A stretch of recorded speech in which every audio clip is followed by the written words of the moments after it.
Sometimes a Man's Gotta Do and an Ice Cold Beer by Chloe Donaldson. He came from the southern road in a blue pickup with one headlight smashed in and a belt problem that squealed him into town. "What'll it be?" Bartender Haynes asked. "Whiskey on the rocks." "Whiskey on the rocks. Jameson?" "Jack." "Got you. Jack. Got it." The country and western on the radio ran low static wails across the bar as a woman sang about Oklahoma and bottles of ice-cold beer. Haynes made the drink, brought it back. The song changed. Now it was a man singing about blue jeans and women and bottles of ice-cold beer. We, being myself and Jerry, were at the bar. Haynes looked at the man, and we looked at the man. The man didn't look at any of us. "You from round here?" Haynes said. We knew he wasn't. This was the way you ask, "Where are you from?" without saying it. "Nope." "You got family in these parts?" "Nope." The man drank his whiskey, down in one and gone like water. "Where are you from?" said Jerry. Jerry wasn't going to wait around or pretend not to ask it. Jerry had had enough drinks. Also, this was Jerry, and he cut to the chase like only a man who's been shot can. "Oh, just round, here and there. Been driving a long while till my belt gave out." "Oh, belt problems," Jerry said. "Yeah, I had a bug with that problem when in college. Easy fix, though, if you have a replacement. You in for repairs? Easy replacement. Easy fix, no problem." "You had a bug, Jer?" I said. I laugh. Haynes laughs. Jerry laughs. Jerry, we know, was a little bit crazy in college back in the day. Just a little bit crazy. He was one of them long-haired hippies, went to college in the city, did his thing before coming back this way. Of course, being drafted changed things up. He wore a headband with the yellow, green, and red bars. He always does now. Back in the day, though, when he came back and all that hair was shaved off, Jerry just stayed indoors and said nothing. Jerry drank whiskey sours in his mother's house for 2 years and carved small wood birds. They're pretty birds, and I have some, although my wife thinks more of them than I do. Also, a thing about Jerry is, you pop a balloon, any balloon nearby, and he hits the ground, shaking like a spastic. "I had a bug," Jerry was saying. "I had a nice bug. Drove up the Pacific coast in that thing. Damn, I did. You driving cross country, bud? Sure get to see a lot of land that way. That's what I like. Why, I got the Harley. Always been saying, just getting itchy feet and need to get out of here. Get the hell out of Dodge." We laugh. Haynes laughs. The man smiles. Maybe he laughs like one of those silent laughs, just air. I don't know. "Just driving on," the man said. "I got work to do. Things to, see to." "Oh, yeah?" I said. "Yeah?" Jerry said. "Oh, yeah," the man said. "I got work. There's just a thing I gotta do, Sometimes you have things, and you just gotta do it." "Well, I sure know that," Jerry said. "Got a life of that right here." He gestures to his headband. "Right here." "Sometimes a man's gotta do," I said. "Ain't that the truth?" said Haynes. "You're telling me." The man only nodded. He ordered another drink. He lit a cigarette. "You can still smoke in bars here?" he asked. "My place, my rules," said Haynes. "I don't need any government rules about that. Need a light?" "I think it's technically illegal," Jerry said, "but our Haynes here's a rebel." Haynes grinned and nodded. He bobbed his head with the music. Now it was a man singing about fried chicken and an ice-cold beer. Haynes sang along, high and off-key. "Not many people in for drinks?" the man said. "Nah, not this early. People still getting off work. Lots of late shifts." "You don't say." "Paper mill, Probably you can smell it. Can't see it from here, but you can smell it." "You don't say." "Them city folk come through and complain," Haynes said. "They don't get it, but I always say, smells like money. My daddy always worked there. Smells like money, I say." Jerry shrugs. "Smells like cat piss," he said. Sometimes Jerry is still a long-haired hippie. He still has long hair, long and gray. He wore his leather jacket, though, and his bike was outside. Hard to argue with that, no matter what the argument. Could be arguing about politics or math or women or the whole meaning of the universe, and Jerry's leather jacket and skid-worn jeans would win. Every time. Yeah, had a mill near around where I grew up. Steel. Of course, that's gone now, the man said. Damn EPA, Haynes said, grinning so big now like he was a pumpkin. He started to whistle along with the music. Now it was two men singing about girls and an ice-cold beer. He slapped his hands together and then on the table. Rat-a-tap. Damn EPA, I said. Still smells like goddamn cat piss, said Jerry. Give me a whiskey sour and stop making all that racket. You're messing with me. I ain't messing with you, Haynes said. I don't like it. Jerry's got issues with sounds, I said. I understand, said the man.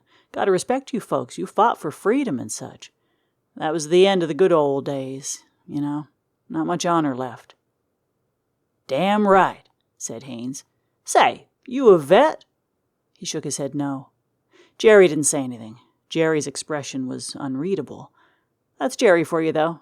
To this day, no one really knows what Jerry's opinion was on the war, any war, or what happened out in those jungles, except that Jerry has a picture of a little Asian kid holding some bird. He keeps the picture in his trailer on the kitchen table. That's where the bird thing started.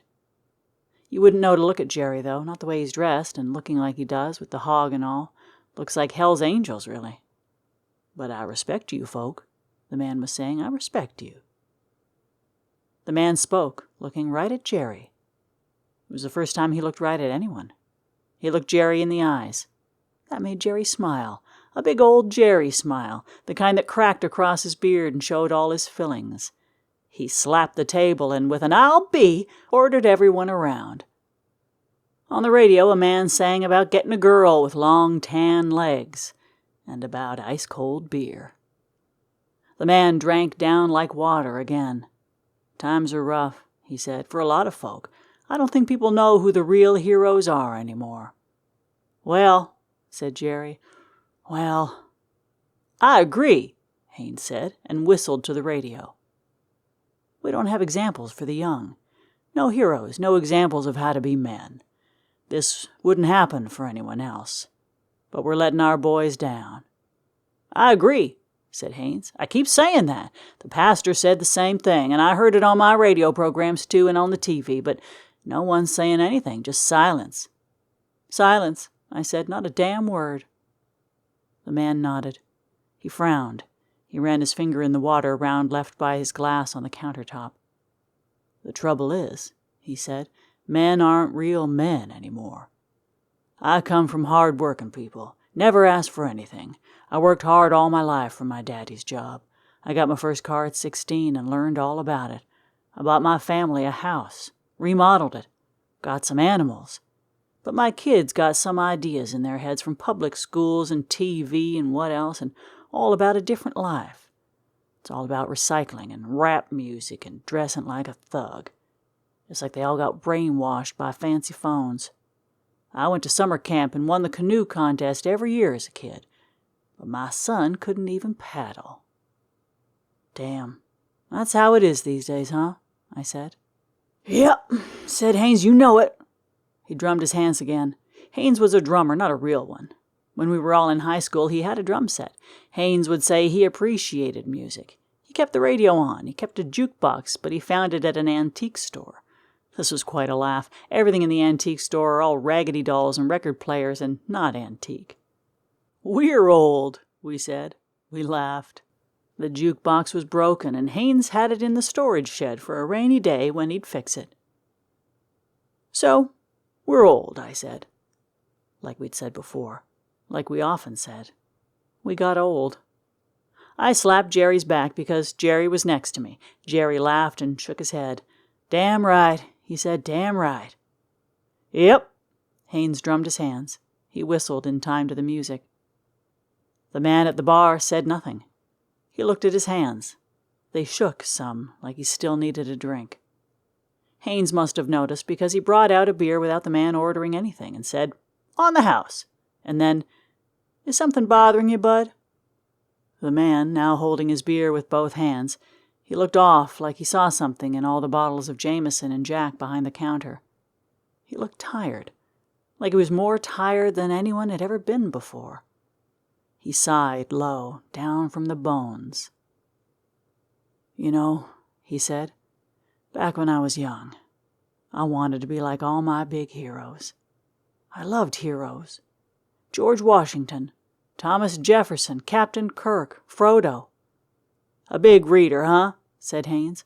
Old Jer here is a big reader too, ain't you? He only reads those old druggy books that the hippies threw around. I read westerns, Jerry said. I read westerns. This guy, I never know what he's talking about. Haynes laughed. Jerry laughed.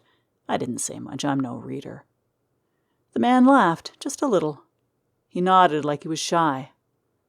Well, gosh, I guess I'm a bit of a reader. Ain't no shame in that, I said. Only I can never get through any books. Haven't read one in years. I did like them King books, though, back in the day. What's that one with all the aliens? Good book. I always liked the heroes, the man said. That's our problem. We don't have heroes these days. No one to look up to, no one to teach kids respect. There's no honor anymore. When I was young, let me tell you, I believed in that. I did. I really did. And maybe you don't believe a kid can know about honor like that, but I did. I learned it from all my heroes. I would have gone to war, too, if I wasn't a student at the time. Always knew that. Played football all the way through, though. Injured my knee. Never was the same. Well, said Haynes, it counts for something. In a way. Jerry didn't say anything again. Now he was studying his broken thumbnail. He had a black thumbnail from a bike wreck, and sometimes he looked at it when he didn't want to say something. It was like he was stomping himself, remembering the bike wreck. But he had a lot of bike wrecks and ways of remembering. The black thumb didn't stop anything. That's Jerry, though, sometimes going off half-cocked. I guess he needed a reminder, a way to bite his tongue. I guess I'm just an idealist. Maybe born in the wrong time, the man said. Well, said Haynes, we need idealists for our times, too. Back then, men were men, and women were women. Now it's like to where I can't tell anyone apart anymore. Damn straight, I said. Damn straight, said Haynes. I think I need another beer, said Jerry. The radio played a song about a cheating woman and an ice-cold beer. Another shot, said the man. And then he said he'd tell a story. Or maybe he just began.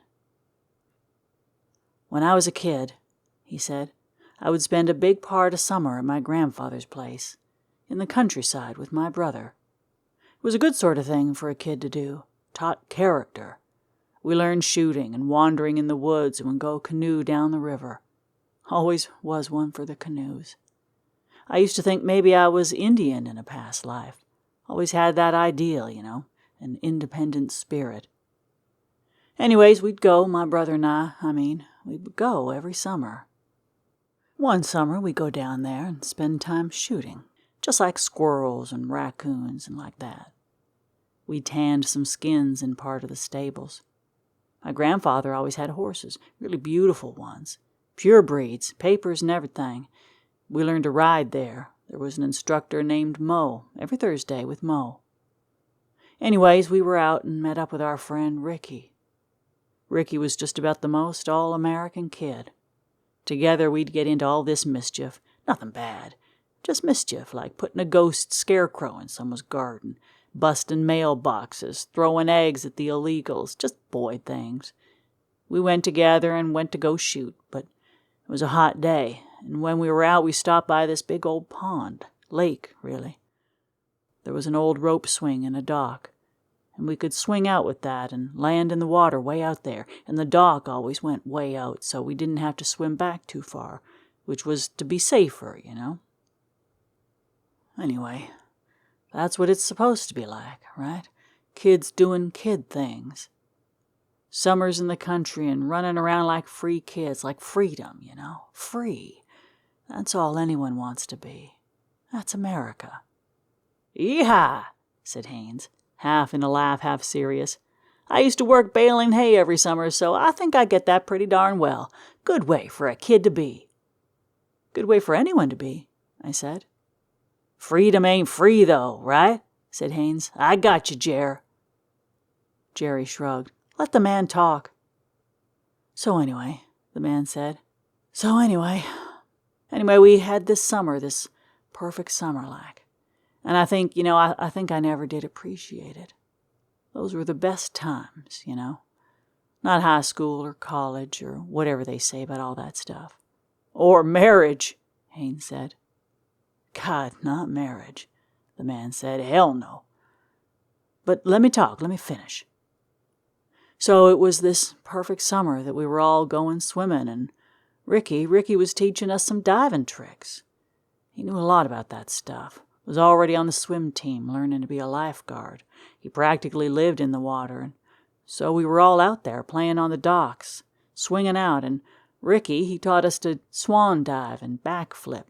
It's like magic, Like we're all free. So it was the perfect day. Had a picnic and sang songs, and then, Ricky, he decided to do one last jump down, because, you see, he thought he could touch the bottom. He did the widest, highest swing out and dropped like a pencil, feet first and down. And that was the last time we saw him alive. He had touched the bottom, but down there, it was all mud. That was it then. He went all the way down, so fast, and he stuck. That was it, just stuck there. Must have known enough about water to know what was happening. Takes just a short time to drown, Of course, we didn't know that back then. Waited too long at the top before we jumped down to look for him. But we were never the swimmers he was. We could never get so low. Just screamed and yelled at the top. Finally got an adult. They pulled him out, but he wasn't the same. Just all blue and fat. Not the same Ricky. Jesus, man, Haynes said. Jesus, said Jerry. Man, that's rough. Childhood and all, I didn't have a buddy die until Nam. Rough age. Sorry, dude. Yeah, said the man. So it's been all these years. I never did find anyone like Ricky. Not someone with that kind of life, Someone like a real man, a real hero type. Thought my wife understood that, but anyway, nothing to be done, just remembering like.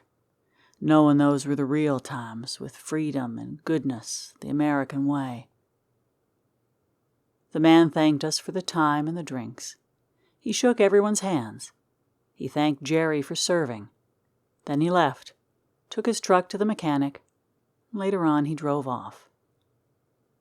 It was the next weekend before anyone knew what had happened to him or what his business was. Turned up on the news. He'd shot himself. The cops found him in a truck, a different one this time. 3 days dead, near an old farm in the countryside. He'd been trading out stolen junkers, which was how he was getting on, how he didn't get caught. Cops had been following him all the way down the highways, cross state lines. He was wanted on TV, only none of us knew it. It was one of them stories where the face gets lost, between the sports and the ads for stuff, new movie trailers. He'd divorced, lost custody, something about smacking his daughter in the lip or whatever. You never know about those things. He was in an apartment in another town, stewed for a while, I guess, I don't know. But he came back, wanted to see the kids or something, and ended up turned away. Took a shotgun to his wife, then went upstairs and shot his son and his daughter. He got in his truck and went on a roll down the road. Then when the cops were coming, he took another truck and another. Never anything but a pickup, turned out. He rolled through states, through the heartland, and decided to go west. On the way, he gave money to charities, visited some national parks, and might be connected to some hooker named Barb. She's dead, too. Jer and I talked. Couldn't make heads or tails of it. Jerry went and made some birds, just out of frustration, he said. Took to the road for a few days. Said something I didn't understand about ideas people don't get and sent others to fight for. Some Fortunate Son stuff. I didn't get it. Just drank with Haynes, listened to good country music, and had a cold beer. The pictures of the women and kids were on TV. The son seemed like a good kid, actually. Girl and wife were pretty.